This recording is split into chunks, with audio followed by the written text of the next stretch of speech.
Hello friends, எல்லாருக்கும் வணக்கம் and welcome back to our channel. Stay tuned with Ray. இன்னைக்கு நம்ம சேனல்ல இந்த சம்மருக்கு ஸ்பெஷலான ஒரு ட்ரிங்க் ரெசிபி தான் பார்க்க போறோம். வாங்க என்னன்னு வீடியோக்குள்ள போய் பார்க்கலாம். இதுக்கு முதல்ல தேவையான இன்கிரிடியன்ட்ஸ் என்னென்னு பார்த்துடலாம். ஒரு சின்ன கப்பில் ஒரு 4 டேபிள் ஸ்பூன் அளவுக்கு சுகர் எடுத்திருக்கேன். சுகர் வந்து நீங்கள் பவுடர் பண்ணி எடுத்துக்கலாம், உங்கள் விருப்பம் தான். நான் இன்றைக்கி பவுடர் பண்ணலை, அப்படியே தான் எடுத்திருக்கேன். ஒரு பவுல் ஃபுல்லாக ஐஸ் க்யூப்ஸ் எடுத்திருக்கேன் அண்ட் ஃப்ரெஷ்ஷான மின்ட் லீவ்ஸ், புதினா ஃப்ரெஷ்ஷாக எடுத்து வச்சுருக்கேன் அண்ட் ஒரே ஒரு லெமன் எடுத்திருக்கேன். இந்த லெமனை கட் பண்ணி குட்டி குட்டி பீசஸாக எடுத்துக்கோங்க. இதுக்கு மெயின் இன்க்ரீடியன்ட் என்னென்னு பார்த்தீங்கன்னா சோடா. நீங்கள் எந்த பிராண்டில் வேணாலும் எடுத்துக்கலாம். சோடாவை நல்லா ஃப்ரிட்ஜில் வச்சு சில் பண்ணி எடுத்துக்கோங்க. இப்போது 2 கப் எடுத்திருக்கேன். இந்த கிளாஸில் தேவையான அளவுக்கு சுகர் ஒரு 2 டேபிள் ஸ்பூன் அளவுக்கு 2 கிளாஸ்லேயுமே சேர்த்துக்கிறேன்.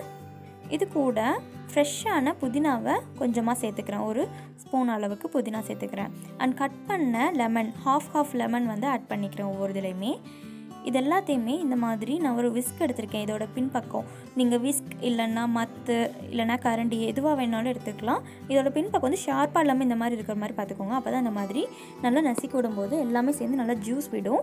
அண்ட் அந்த சுகர் கூட மின்ட் அண்ட் லெமன் எல்லாமே சேர்த்து இந்த மாதிரி அழுதும்போது இந்த லெமன்லேருந்து நல்லா ஜூஸ் விட்டுரும். மின்ட் வந்து நல்லா நசுங்கி வரும்போது அதோட ஃப்ளேவர் சூப்பராக இருக்கும் இந்த ஜூஸில்.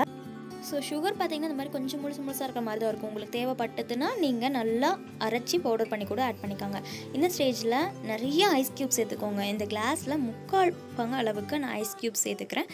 தேவைப்பட்டால் இந்த மாதிரி லெமன் வந்து கொஞ்சமாக புழிஞ்சு விட்டுக்கோங்க. இது ஆப்ஷனல் தான், நம்ம ஆல்ரெடி லெமன் போட்டிருக்கோம். அது நல்லா எல்லாம் வந்து அழுத்தி விட்டுருக்கோம். ஸோ ஜூஸ்லாம் வெளியே வந்திருக்கும். இந்த ஸ்டேஜில் கடைசியாக நம்ம எடுத்து வச்சுருக்க சோடாவை இது கூட ஆட் பண்ணிக்கலாம். நல்லா சூப்பராக பொங்கி வரும். சில்லுன்னு இருக்கணும் சோடா, முக்கியமாக ரொம்ப ரொம்ப டேஸ்ட்டாக இருக்கும்.